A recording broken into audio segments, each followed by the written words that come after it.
करोगी। दूसरी गोपी ने कहा कि क्रोध की बस में है ही नहीं, कन्हैया को मुझसे छुड़ा कर नहीं जाए।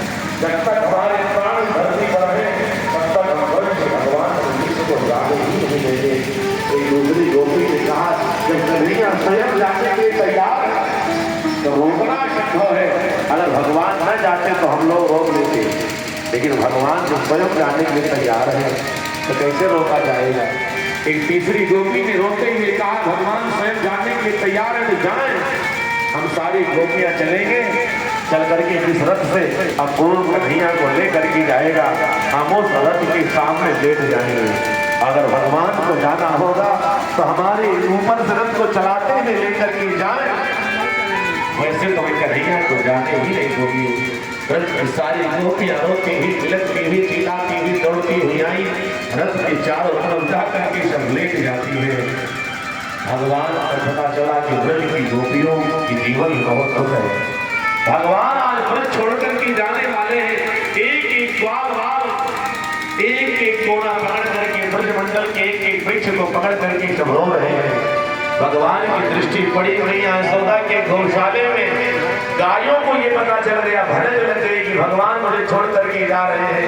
9 लाख गायें और जितने बछड़े थे सबके नेत्रों से झरझर करके अश्रु की धारा बहने लगी है। मैया यशोदा अपने सर को पटक पटक के रो रही है।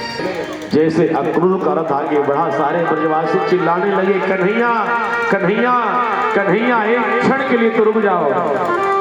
भगवान ने पीछे घूम के देखा क्या हुआ। सारे ग्वाल वालों ने कहा कन्हैया अगर तू इस तरह से आज ब्रज छोड़ करके मथुरा चला जाएगा ना, 3 दिन क्या 3 मिनट भी नहीं लगेगा, 3 क्षण भी नहीं लगेगा कि ब्रज की सारी गोपियां अपने प्राण की आहुति दे देंगी। आज ब्रज की सारी गोपियां अपने प्राण का त्याग कर देंगी। सारी ब्रज की गोपियां रोते रोते आज मूर्छित हो गई है। शंकर कहते आज भगवान ये ऐसी दिव्य कृपा। भगवान देखते हैं रथ से कूद पड़े, आए आकर के एक एक गोपियों को समझाया बुझाया।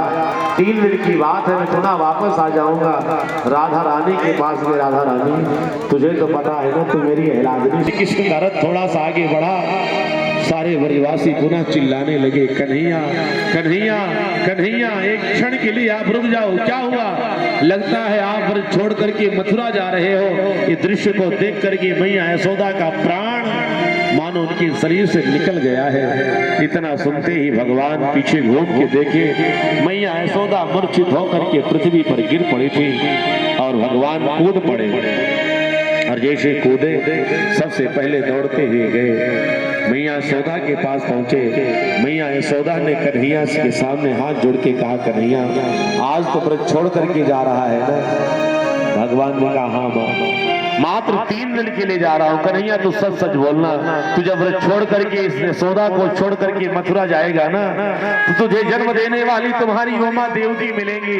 और सच बोलना कन्हैया जब देवकी तुझे अपनी बाहों में बैठा करके तुझसे प्रेम करेगी तो इस पालने वाली यशोदा को तू याद करेगा। भगवान के नेत्र भर गए। माँ एक नहीं, 1000 नहीं, 1 लाख नहीं, करोड़ों देवकियां लाइन से मथुरा में खड़ी हो जाएं और मुझे अपनी बाहों में भर करके मुझे बहुत प्यार दुलार देंगे। लेकिन मुझे तो अपनी यशोदा मैया के ही बाहों याद आएगी, उन्हीं की गोद की याद आएगी। मैं आपकी उस प्रेम को, आपकी उस गोद को, आपकी उस लालन पालन को कैसे